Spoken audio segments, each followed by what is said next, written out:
Bismillahirrahmanirrahim. Assalamualaikum warahmatullahi wabarakatuh.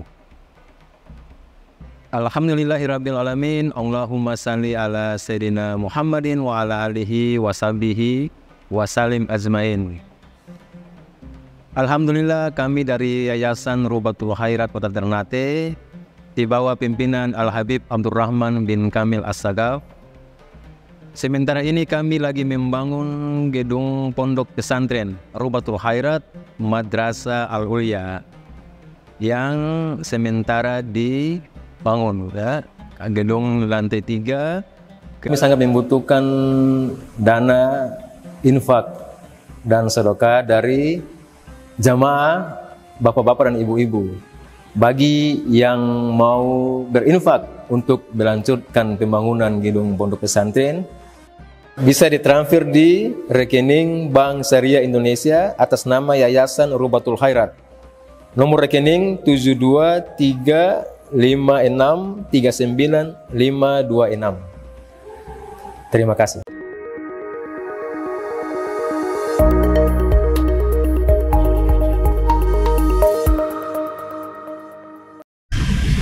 Seseorang jika sudah mampu menjaga sholat 5 waktu dan juga menjaga tambahan sholat-sholat sunnah an-nawafil, itu disebutkan di dalam kitab Kifayatul Atqiya wa Minhajul Asfiya, orang itu sudah diberi taufik oleh Allah. Orang itu disebut al-muwaffaq. Al-muwaffaq itu artinya orang yang diberikan taufik. Jadi kita harus memandang semua ibadah yang kita lakukan itu karunia Allah, bukan al-i'timad ala nafsi. Bukan kita mengandalkan bahwa ini saya yang lakukan. Tapi berkat rahmat kasih sayang Allah, Allah mudahkan kita bisa sholat 5 waktu. Allah mudahkan kita melangkahkan kaki menghadiri majlis ilmu. Allah mudahkan kita istiqomah berbuat baik. Itu semua dari Allah. Sehingga dikatakan laulallah ma shallaina wala sumna wala tasaddaqna. Kalau bukan karunia Allah, kita tidak bisa sholat. Kalau bukan karunia Allah, kita tidak akan mampu berpuasa. Kalau bukan karunia Allah, kita tidak akan mampu bersedekah dan berbuat baik. Maka semua ini at-taufiq. Apa itu at-taufiq? Khalqu qudrati ta'ah fil 'abd. Allah menciptakan kemampuan untuk melakukan perbuatan taat bagi seorang hamba. Allah yang menciptakan kudrah, kemampuan atau melakukan ketaatan fil abad untuk seorang hamba. Itu namanya at-taufiq. Ada yang menerjemahkan taufik juga secara bahasa artinya hudan, petunjuk, irsyad, bimbingan atau petunjuk, falah, kemenangan, najah, keselamatan, kesuksesan. Itu semua artinya adalah taufik. Ada juga yang menerjemahkan keinginan hamba dengan keinginan Allah. Itu tawafuk, saling bercocok, saling berkoneksi. Keinginan Allah dalam kebaikan kepada kita dan kasabnya kita, potensi di dalam diri kita juga ingin melakukan kebaikan. Dia menjadi cocok, keinginan Allah, keinginan hamba. Namanya taufik. Dan ini mahal. Taufik lebih mahal dari petunjuk. Kalau dalam Al-Quran hudan, rushdun, itu jumlahnya sangat banyak Allah sebutkan. Tapi ketika Allah sebutkan taufik, itu hanya 3 kali. Yang 2 kali bentuk kata benda, yang 1 kali bentuknya kata kerja. Di 2 surat, yang satunya surat Hud, dan 2 tempat itu di surat An-Nisa. Di surat Hud Allah Ta'ala berfirman, wa ma taufiqi illa billah. Tidak ada taufik kecuali dari Allah. Di surat An-Nisa Allah Ta'ala berfirman, in aradna illa ihsana wa taufiqa. Kami hanya menginginkan kebaikan dan taufik.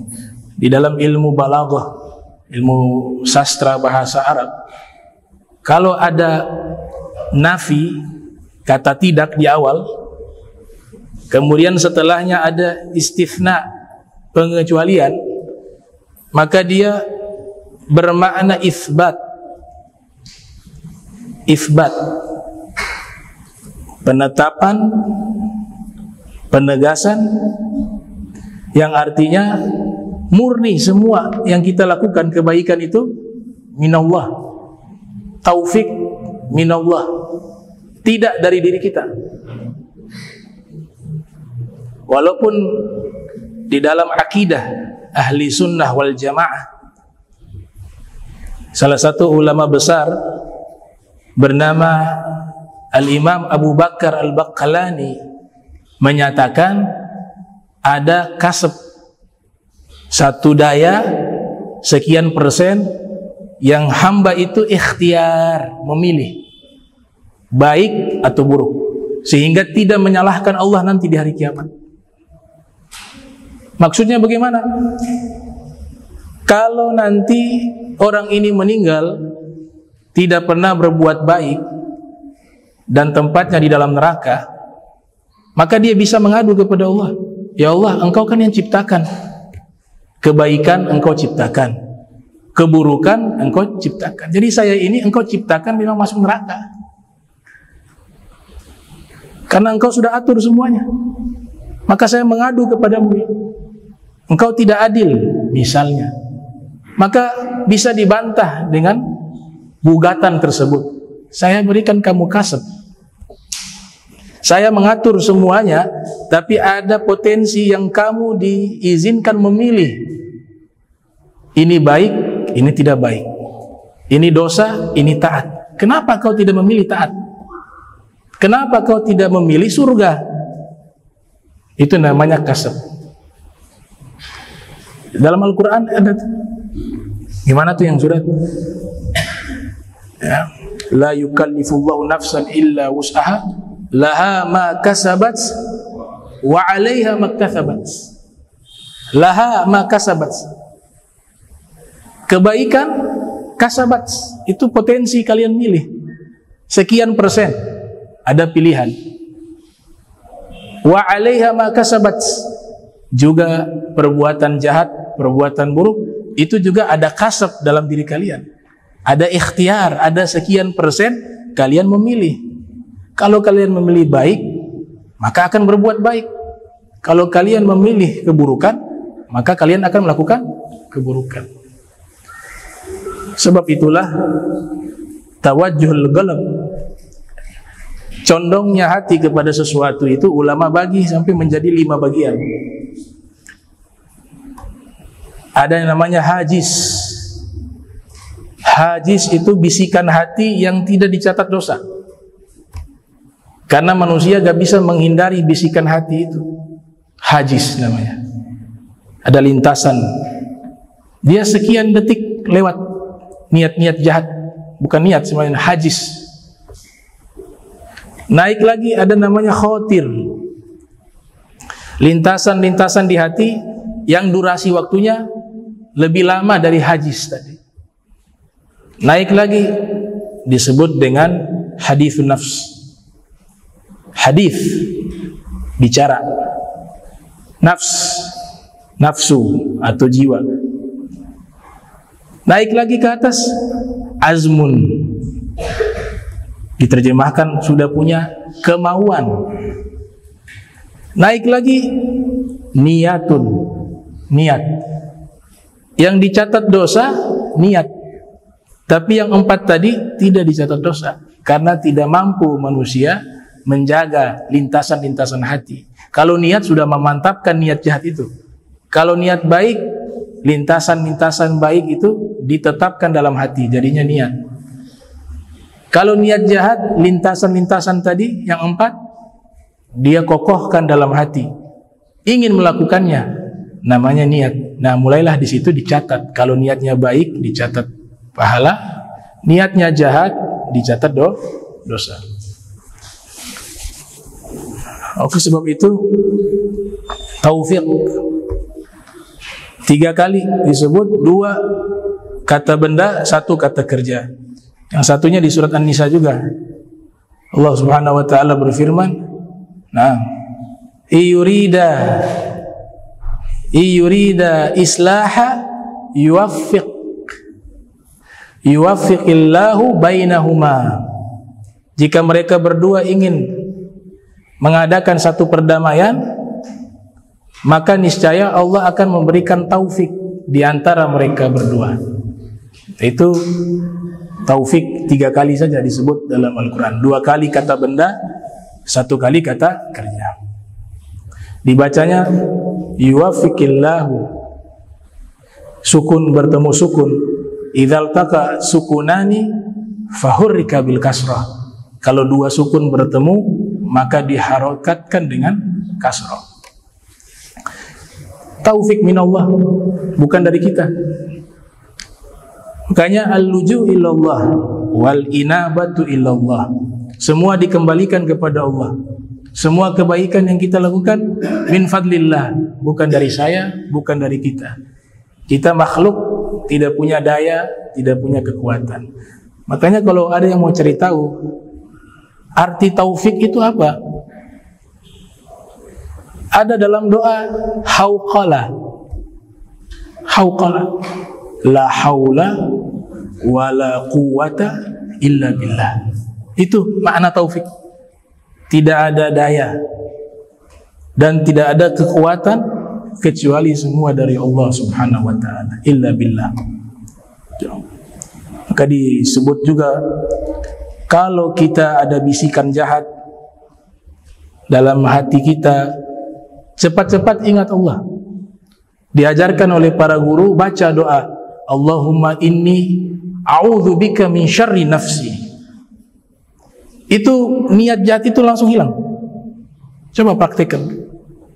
Kita ini gak bisa lepas setiap hari ada bisikan jahat, kecuali orang yang sudah sampai magom yang tinggi. Mereka melalui suluk wariyadhah, bukan gratis, tidak. Latihan jangka panjang, sehingga gak ada bisikan jahat lagi dalam hati. Kalau level kita masih ada, maka ketika muncul itu bisikan dalam hati, segera ingat Allah, baca doa perlindungan. Ya Allah, aku berlindung padamu dari keburukan jiwaku. Jiwa kita ini masih jahat. Maka para ulama ketika membaca surat Al-Falaq, min syarri hasidin idza hasad, dari keburukan orang yang iri hati apabila ia iri hati, mereka tambah lagi wa minal hasad, juga keburukan hasad dari diri saya. Kalau hasidin ya orang lain yang hasad. Tapi orang yang kena penyakit hasad itu lebih berbahaya lagi. Makanya ditambah oleh mereka juga keburukan minal hasad, keburukan dari penyakit itu sendiri, penyakit hasad.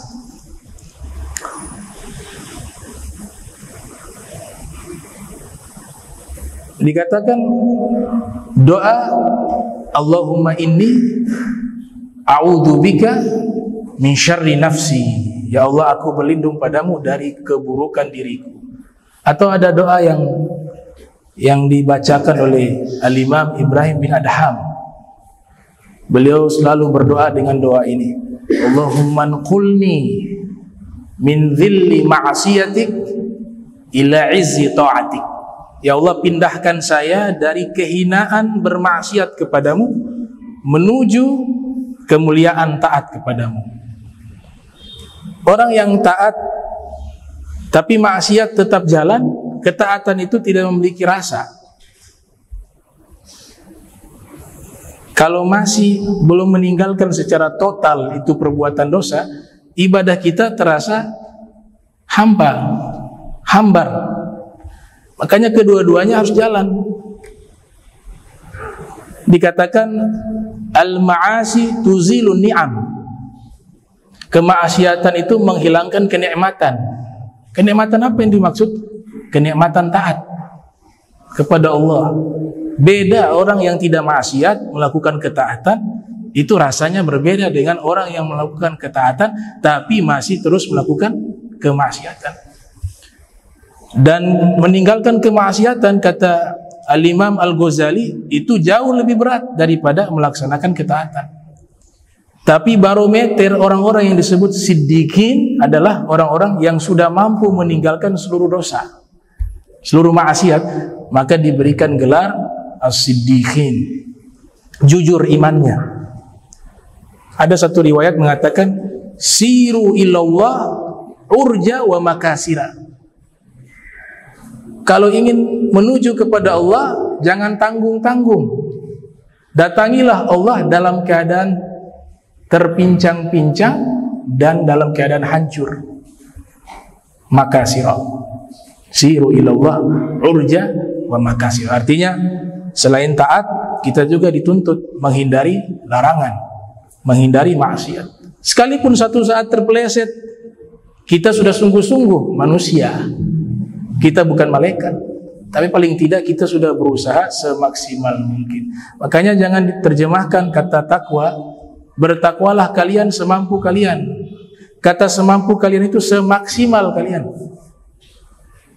Kalau semampu kalian relatif, akan semua beralasan saya kemampuannya sampai sini. Tapi maknanya semaksimal mungkin. Fattaqullaha mastata'tum. Jadi la haula wala quwwata illa billah itu terjemahan dari at-taufiq. Semua kekuatan dari Allah Ta'ala. Nabi kita Muhammad sallallahu alaihi wasallam menamakan dengan kalimat tersebut, dinamakan kanzun min kunuzil jannah. Karena Nabi sallallahu alaihi wasallam sama hadhil kalimah la haula wala quwwata illa billah, beliau namakan kanzan min kunuzil jannah, gudang kekayaan surga. La haula wala quwwata illa billah. Dalam riwayat pernah Nabi sampaikan kepada sahabat, ada beberapa riwayat Nabi sampaikan ke Sayyidina Abu Dzar Al-Ghifari, wa fir riwayah kepada Sayyidina Abu Musa Al-Ash'ari. Rasul katakan, ala adulluka ala kanzin min kunuzil jannah. Ala, maukah aku tunjukkan kepadamu gudang kekayaan surga? Qala bala. Maka mengatakan iya. Fi riwayah qultu bala. Dalam satu riwayat saya mengatakan iya. Kalau ada ala, kata iyanya itu jawabannya tidak menggunakan na'am tapi bala. Ala, tapi bala maknanya na'am sama. Cuma secara struktur bahasa setiap kali ada lafaz ala. Ala, ketahuilah, maukah? Maka jawaban iyanya yang fasih menggunakan lafaz bala, bukan lafaz na'am. Bala, iya.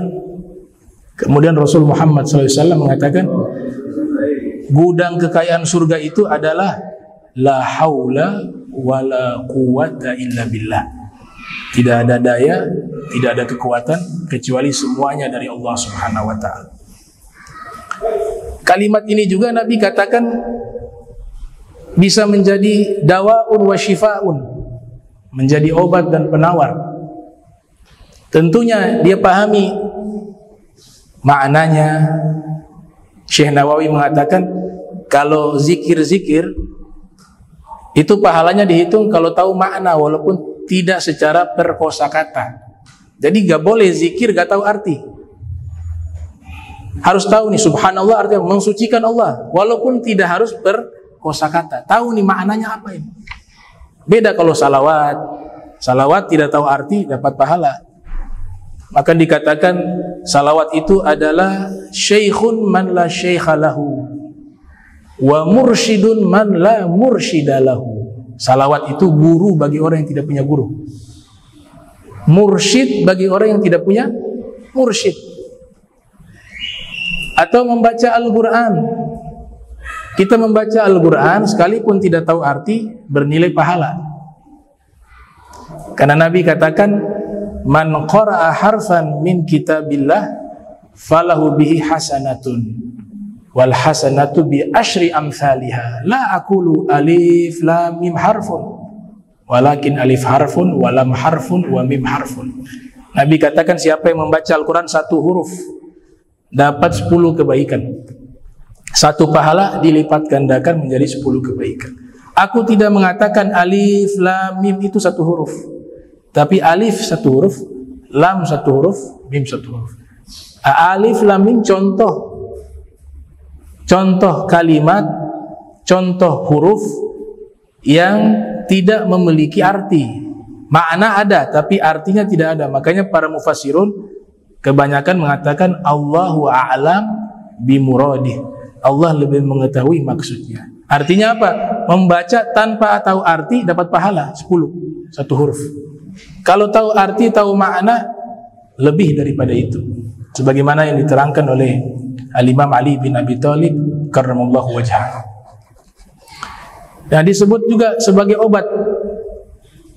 La haula wa la quwwata illa billah dawaun min 99 da'a aisaruhal ham. La haula wa la quwwata illa billah adalah obat dari 99 penyakit. Yang paling ringannya adalah alham, stres. Alham. Bahkan kalimat ini bisa melancarkan rizki. Ada kalanya rizki seseorang dia mandet, terhenti sesaat. Makanya Nabi SAW pernah bersabda, hadis yang diriwayatkan oleh Imam At-Tabrani dalam Mu'jamnya, yang lahir tahun 260 Hijriah, wafat 360 Hijriah. Juga hadis ini diriwayatkan oleh Al-Imam Ibnu Asakir yang lahir 499 Hijriah, wafat 571 Hijriah. Rasul bersabda sallallahu alaihi wa alihi wasallam, man abata'a alaihi rizquhu falyuksir min qawli la haula wa la quwwata illa billahil aliyil azim. Ditambah al-aliyil azim. Siapa yang mandat rizkinya, abta'ah, rizkinya lambat, berhenti sesaat, mandet, macet, maka perbanyaklah membaca la haula wa la quwwata illa billah, tambah al-ali al-azim, al-ali al-azim. Maka Allah Ta'ala akan mudahkan, lancarkan rizkinya. Allah berikan barokah dalam rizkinya. Ada satu sahabat terkait masalah tersebut bernama Auf bin Malik al-Ashja'i. Syaka ila Nabi sallallahu alaihi wasallam al-faqah. Dia pernah mengadu kepada Nabi. Waktu itu ada perang. Peperangan, anaknya ditangkap oleh musuh. Anak beliau namanya Salim. Jadi musuh menawan anaknya menjadi tahanan perang. Maka sahabat tersebut, Auf bin Malik al-Ashja'i, mendatangi Nabi Muhammad SAW. Kemudian mengadu kepada Rasul, wahai Rasul, anak saya ditawan oleh musuh. Kemudian saya ini juga hidupnya susah, al-faqah. Kira-kira ada amalan atau solusi dari engkau, wahai Rasul? Maka Nabi menjawab, fattaqillaha. Ini yang pertama. Fattaqillaha wasbir wa akfir min qawli la haula wa la quwwata illa billahil aliyil azim. Nabi katakan solusinya adalah yang pertama, kamu harus bertakwa. Harus bertakwa. Ini sebenarnya pendidikan. Sebanyak amalan apapun yang kita lakukan, walaupun dapat ijazah dari guru, Tapi kalau kita sendiri tidak taat kepada Allah, tidak takwa kepada Allah, maka amalan itu tidak akan bisa bereaksi. Gimana mau amalan biar rizki luas, amalan biar diberikan ilmu laduni, sholat 5 waktu dia tinggalkan, kewajiban-kewajiban dia tinggalkan, sesama manusia dia tidak berbuat baik dengan akhlak yang terpuji, kemudian dia mengamalkan amalan ini, gak akan bereaksi.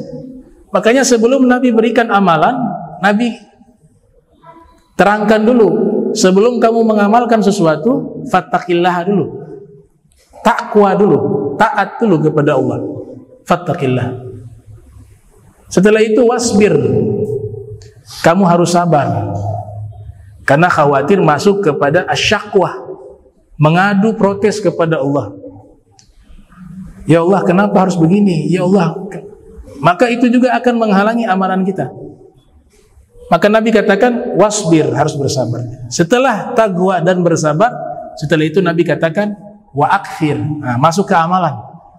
Perbanyaklah kamu membaca la haula wala quwwata illa billahil aliyil azim. Fafa'al, thumma raja'a ila baitihi fafa'al. Kemudian dia kembali pulang ke rumahnya dan dia amalkan itu yang Nabi sampaikan. Selang beberapa hari tiba-tiba ada yang mengetok pintu. Assalamualaikum warahmatullahi wabarakatuh. Dibukakan pintu. Ketika dibukakan pintu ternyata putra beliau, anak beliau Salim sudah ada di depan rumah dan membawa 100 ekor unta. Maka Auf bin Malik al-Ashja'i mengatakan, wahai putraku, ini unta dari mana? Dia katakan, ini untanya musuh, ghanimah, harta rampasan perang. Bagaimana kau bisa selamat? Diceritakan oleh Salim. Pada waktu itu mereka ikat saya. Entah kenapa satu hari itu ikatan ini jadi longgar sehingga saya bisa melepaskan diri. Setelah itu saya keluar, mereka semua tertidur. Ketika saya melihat mereka semua tertidur, saya lihat ada unta mereka nih. Ya saya ambil unta mereka, harta rampasan perang, 100 ekor. Akhirnya saya datang di sini. Kata beliau, shadaqa Rasul Muhammad SAW. Benar apa yang diajarkan oleh Nabi Muhammad SAW. Dia mengadu tentang kefakiran dan mengadu tentang anaknya yang ditawan musuh. Allah ijabah, dua-duanya digobul. Anaknya selamat plus dapat unta 100 ekor. Jadi orang kaya langsung waktu itu. Barokah. La haula wala quwwata illa billah. Ada juga ulama mengartikan la haula wala quwwata illa billah. La haula maknanya la haula an ma'siyatillah illa bi'ismatillah. La haula, tidak ada daya menghindari maksiat kepada Allah terkecuali berkat atau sebab penjagaan dari Allah. Kita terhindar dari maksiat, itu Allah yang jaga kita sehingga kita terhindar dari melakukan kemaksiatan. Jadi selalu Allah, Allah, Allah. Tidak pernah melihat dirinya punya apa-apa. Kalau al-i'timad ala nafsih, semua kalau dia sandarkan kepada dirinya, khawatir setan bisikin jadi sombong dengan amal soleh, jadi ujub dengan amal soleh. Kalau mengandalkan diri sendiri, berbuat dosa nanti putus asa. Saya. Dia al-lujub ilallah. Tidak ada daya dari menghindari maksiat kecuali bi'ismatillah. Huruf ba sababi, ba sebab, dengan sebab perlindungan Allah Subhanahu wa taala. Begitu juga ketaatan ditafsirkan wala quwata. Wala quwat, tidak ada kekuatan ala taatillah illa bima'unatillah. Tidak ada kekuatan untuk taat kepada Allah terkecuali dengan sebab kehendaknya Allah, pertolongannya Allah, bantuannya Allah Subhanahu wa taala. Itu makna la haula wala quwwata illa billah. Ini gak cukup kalau dibahas 1 jam. Itu jadi satu kitab. Tahu kitab Al-Hikam? Ya, Al-Imam Ibnu Athaillah Sakandari yang lahir tahun 658 Hijriah, wafat 709 Hijriah. Beliau menulis kitab judulnya Al-Hikam. Kitab Al-Hikam itu hanya menerangkan makna dari la haula wala quwata illa billah. Jadi satu kitab yang ajib dalam ilmu tasawuf. Intinya membahas kalimat itu. Dan Imam Ibnu Athaillah Sakandari ini disebutkan kana faqiha. Beliau ahli fikih. Ini hati-hati nih, ada namanya mirip. Yang satu namanya Al-Imam Ibnu Athaillah Sakandari, abad 7 Hijriah. Itu ahli fikih mazhab Maliki yang mensyarahi kitab Mukhtasar Ibnu Hajib. Tapi beliau bukan Ibnu Athaillah Sakandari yang mengarang kitab tasawuf. Saya dapati tahun lahirnya berbeda. Namanya sama, tempat tinggalnya sama, mazhabnya sama, tapi ternyata orangnya berbeda. Kalau yang Ibnu Athaillah Sakandari pengarang kitab Al-Hikam tahun 600-an.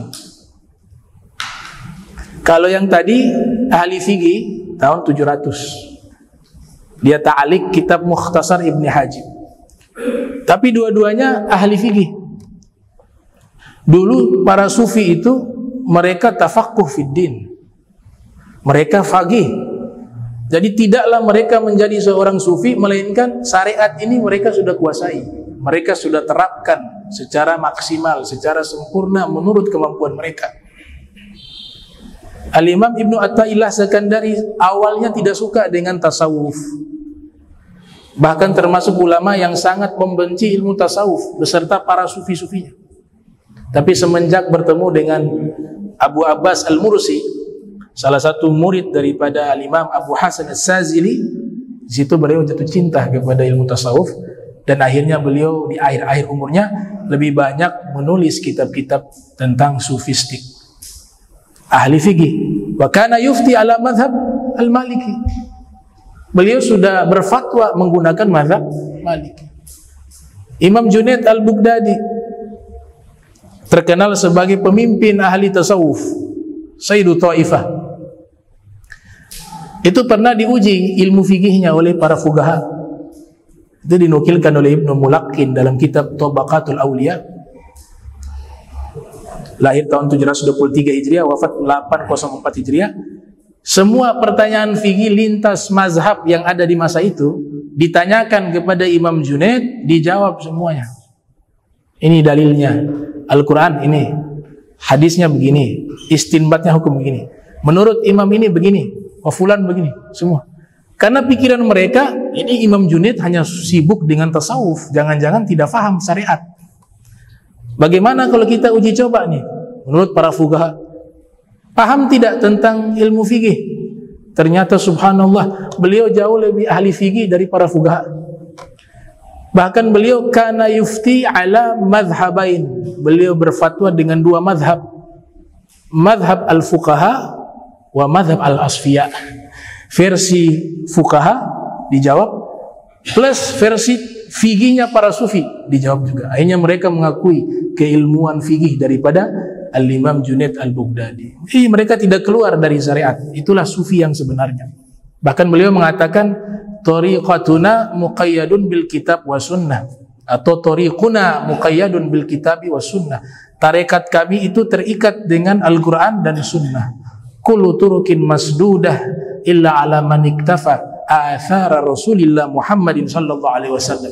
Semua jalan tertutup kecuali jalan yang mengikuti jejak langkahnya Nabi Muhammad sallallahu alaihi wasallam. Ini beliau Imam Junaid al-Baghdadi. Ada juga Syekh Abdul Qadir bin Musa al-Jilani. Beliau disebutkan oleh Al-Hafiz Ibnu Hajar Al-Asqalani dalam kitab Tahdzibut Tahdzib mengatakan kana mutamassika bigawani'is syariah. Syekh Abdul Qadir Al-Jilani adalah salah satu ulama yang memegang kuat undang-undang syariat Islam. Wa kana yufti ala al-madhhabain. Beliau berfatwa menggunakan dua madhab. Yang pertama madhab Hambali, madhabnya Imam Ahmad bin Hanbal. yang kedua mazhab Syafi'i, mazhabnya Imam Syafi'i. Tapi beliau condong ke mazhab Hambali. Ya, beliau termasuk ulama yang dianggap sebagai tabaqat al-Hanabilah, termasuk tabaqatnya ulama-ulama mazhab Hambali. Tapi beliau paham mazhab Syafi'i. Beliau juga paham mazhab Hambali, berfatwa dengan dua mazhab. Itu menunjukkan apa? Beliau dikenal sebagai sufi, tapi ternyata beliau juga seorang faqih. Ada guru kami mengatakan, ada aulia yang magomnya mengalahkan ilmunya. Ia sebenarnya alim, cuma magom kewaliannya terlalu tinggi sehingga ilmunya itu tidak dikenal. Di antaranya Syekh Abdul Qadir Al-Jilani. Orang lebih kenal beliau sebagai wali. Jarang mengatakan beliau faqih, ahli fikih, usuli, ahli usul. Yang dikenal beliau seorang wali Allah, seorang wali. Berarti wilayah kewaliannya lebih besar dari ilmunya. Ilmunya banyak, tapi wilayahnya itu menutup. Ada yang kebalik, ilmunya lebih besar, wilayahnya besar, tapi ilmunya jauh lebih berkah, jauh lebih besar, sehingga dikenal sebagai ulama, bukan sebagai seorang wali. Sekalipun beliau itu seorang wali. Contoh siapa? Hujjatul Islam Al-Imam Al-Ghazali. Orang lebih kenal sebagai ulama ahli ilmu, ahli tasawuf, ahli mantik, ahli falsafah, ya ahlul kalam, ahli fikih. Jarang dikenal sebagai wali min auliya. Kenapa? Ilmunya itu lebih berkah, lebih besar magomnya daripada wilayah kewaliannya.